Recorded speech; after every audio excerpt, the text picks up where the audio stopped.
À l'instar des formules matricielles, nous allons découvrir l'astuce permettant à une fonction VBA Excel de répondre non pas par une unique valeur, mais par une plage de valeurs. Sur l'exemple illustré à l'écran, nous travaillons sur un tableau relatant les chiffres d'affaires réalisés chaque semaine et une ligne sur deux, comme vous pouvez le constater. Dans la première cellule d'un tableau sur la droite, nous allons exploiter une fonction VBA Excel que nous avons construite et que nous avons appelée réunir. En paramètres, nous lui passons simplement la plage complète représentant le tableau à partir duquel il s'agit de réunir les données.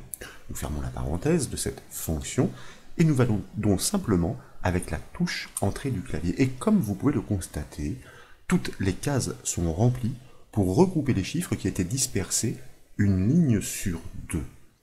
Ce volet est un prétexte pas totalement abouti pour apprendre à faire résonner les fonctions VBA Excel de façon matricielle. C'est ainsi que nous exploiterons ces acquis lors d'astuces à suivre pour réaliser des extractions multiples avec une seule formule.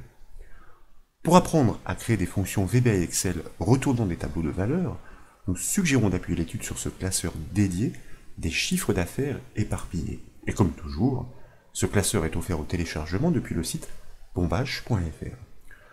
Nous retrouvons bien le tableau des chiffres d'affaires alternés avec les cumuls intercalés ici en orange en l'occurrence sur la droite, et à partir de la cellule F4, ça nous l'avions compris, nous attendons la réunification de ces chiffres, les uns en dessous des autres, à l'aide d'une seule formule qu'il ne sera pas nécessaire de répliquer avec la poignée comme nous l'avons dit.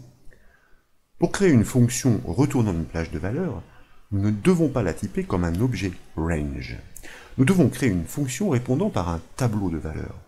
Pour qu'elle prenne son type au moment opportun, nous allons la typer comme un objet générique, soit comme un variant. Pour débuter donc, je vous propose de réaliser le raccourci clavier Alt F11 pour basculer dans l'éditeur VBA Excel. Et puis, en haut de cet éditeur, nous allons déployer le menu Insertion pour choisir dans les propositions l'option Module. De cette manière, nous ajoutons un nouveau module au projet. Sa feuille de code, vierge pour l'instant, apparaît au centre de l'écran. Et dans cette feuille de code, eh bien, nous allons tout de suite créer notre fonction pour pouvoir la signer. Nous avons dit que nous souhaitions l'appeler réunir. En paramètres, elle attend nécessairement le tableau qu'il s'agit de réorganiser. Nous allons donc eh bien, nommer cette variable tableau et naturellement, nous allons la typer comme un range, c'est-à-dire un objet de plage de cellules. Et cette fonction, nous allons la typer comme un variant, comme nous l'avons dit, et non pas comme un range. Désormais, nous avons besoin de certaines variables. L'une d'entre elles doit notamment représenter la plage de cellules transmises pour la parcourir une ligne sur deux. Une autre doit représenter un tableau destiné à stocker les lignes à réunir à l'extraction. Donc nous procédons avec la déclaration des variables, mot-clé dim. Nous commençons par déclarer une variable que je vous propose de nommer le tableau, que nous typons fort naturellement comme un range, un objet de type plage de cellules. Dans l'enchaînement, deux points, nous allons déclarer un autre objet que je vous propose de nommer plage, que nous aurions pu nommer tab, par exemple pour tableau, et que nous allons typer, là encore, et pour les mêmes raisons, comme un variant. Ensuite, nous avons besoin d'entiers courts. Tout d'abord, je vous propose de déclarer la variable nbLigne comme un byte, un entier court. Son rôle est de pouvoir stocker le nombre de lignes contenues dans le tableau pour que nous soyons en mesure de les parcourir toutes, même si effectivement nous ne devons en retenir qu'une sur deux. Puis nous allons déclarer une variable de boucle, justement, compteur, que nous typons comme un entier court elle aussi. Et enfin, je vous propose de déclarer une variable que nous nommons simplement i, comme un entier court une fois encore, que nous utiliserons pour suivre la progression de l'analyse de la boucle afin de positionner le curseur sur la bonne rangée du tableau de variables, afin de pouvoir y insérer les données à réunir à l'extraction. Avant de penser à parcourir les lignes du tableau passées en paramètres de la fonction, nous devons tout d'abord initialiser les variables. Il faut bien sûr que la variable le tableau prenne possession de cette plage. De plus, le tableau de variables nommé plage doit être strictement dimensionné sur le nombre d'éléments à recevoir. Sur 3 colonnes, il s'agit de réceptionner les informations de la moitié des lignes, puisque nous allons retenir uniquement une ligne sur deux. Pour initialiser un objet, comme vous le savez, nous avons besoin de notre mot-clé set. Il s'agit de l'objet le tableau, que nous allons faire pointer sur la plage de cellules transmises en paramètres reconnue par le nom d'objet tableau. Et dans l'enchaînement, nous allons caler notre variable i à 1 pour pointer sur la première rangée du tableau de variables. Ensuite, il s'agit de stocker le nombre de lignes contenues dans le tableau, et pour cela, eh bien, désormais, puisque notre objet le tableau a été initialisé, affecté, il offre des propriétés et méthodes. Vous voyez, c'est flagrant. IntelliSense se déclenche lorsque nous tapons le point. En l'occurrence, eh bien, une propriété particulière qui nous intéresse, qui est en réalité une collection, qui se nomme rose, qui représente toutes les lignes de ce tableau, et qui permet de descendre jusqu'à sa propriété count, qui parle d'elle-même, c'est-à-dire le nombre de lignes contenues dans ce tableau que nous stockons désormais dans la variable nblignes.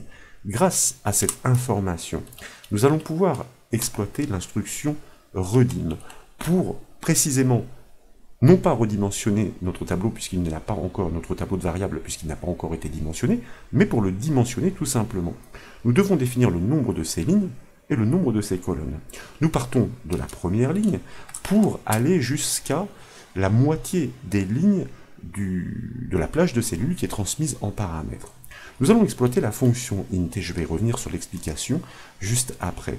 La moitié des lignes, donc, nblignes, divisé par 2, dans la fonction int. Bon, cette fonction int est un garde-fou si d'aventure le nombre de lignes de la plage est impair, ce qui conduirait à un nombre décimal. Or, eh bien, le nombre de lignes d'un tableau de variables doit être un entier, et nous forçons cette conversion en entier grâce à la fonction int. Donc, eh bien, un tableau qui doit posséder la moitié du nombre des lignes de la plage d'origine, et qui doit s'étendre sur 3 colonnes, puisque nous avons 3 rangées d'informations à restituer pour chacune des lignes que nous devons réunir. Nous devons maintenant, bien sûr, parcourir chaque ligne du tableau transmis en paramètres, et pour cela, nous allons exploiter une boucle for next classique. Nous devons débuter l'analyse à partir de la première ligne du tableau, et la poursuivre jusqu'à la dernière.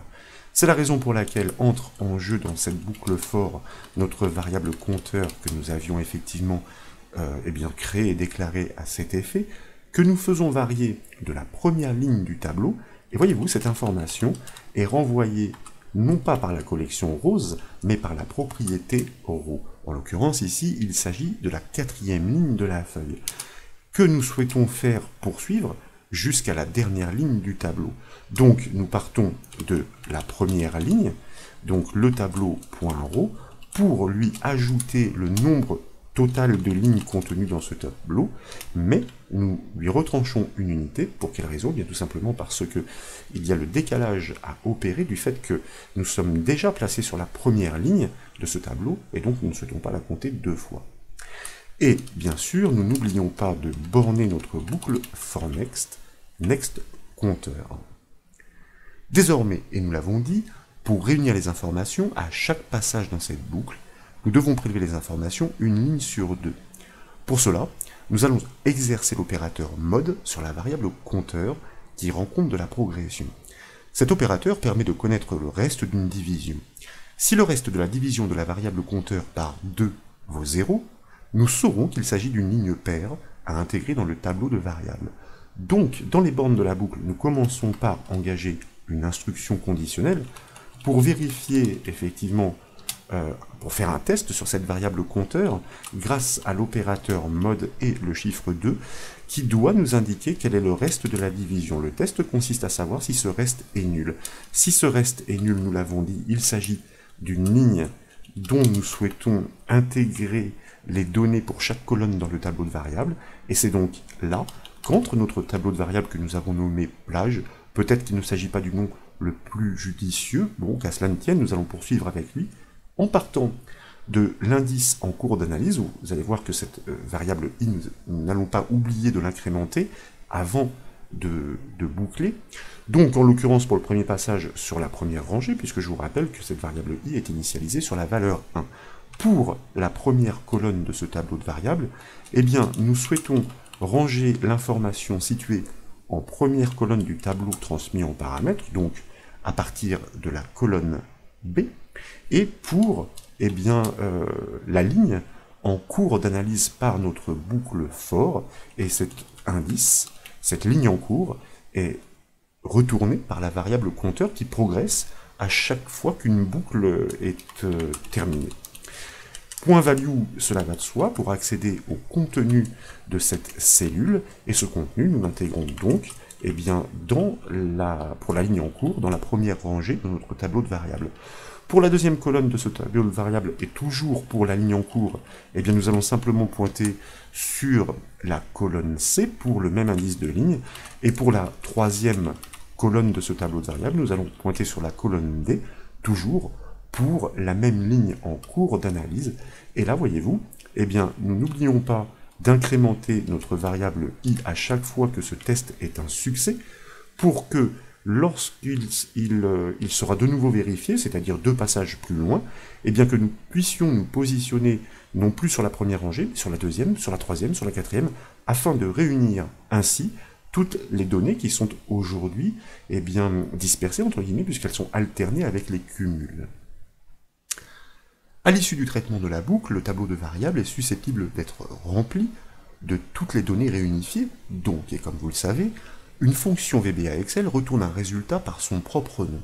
Et une fois n'est pas coutume, pour qu'elle retourne une plage de valeurs, nous allons l'affecter au tableau de variables. Voilà donc l'astuce pour qu'une fonction VBA Excel livre des résultats semblables à ceux d'une formule matricielle.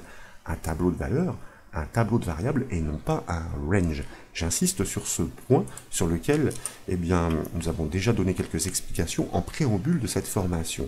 Donc, nous affectons ce nom de fonction, réunir, eh bien, au tableau de variables, réunir égale plage. Nous pouvons désormais, pour tester, enregistrer les modifications, ensuite basculer sur la feuille Excel. Là, je vous invite à sélectionner la case du premier résultat à extraire en cliquant sur sa cellule F4. Naturellement, nous tapons le symbole égal pour initier la syntaxe de la formule. Nous appelons notre fonction fraîchement créée par son nom, réunir, suivi d'une parenthèse ouvrante.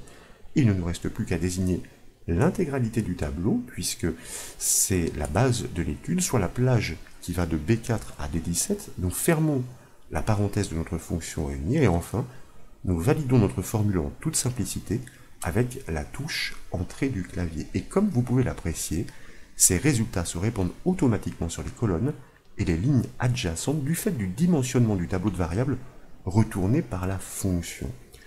Nous l'avons dit, ce volet est un prétexte pour comprendre le mécanisme de ces fonctions particulières capables de répondre par des tableaux de valeurs. Et nous exploiterons ces acquis à des fins plus utiles dans une prochaine astuce. Il sera question d'extraire toutes les données d'une base attachée à une référence désignée. Quoi qu'il en soit, j'espère que cette nouvelle astuce VBA Excel précieuse vous a plu. Si c'est le cas, comme toujours, je compte sur vous pour mettre un petit j'aime à la vidéo, et comme vous le savez, vous pouvez retrouver toutes les astuces et toutes les formations sur le site bombache.fr. Je vous remercie.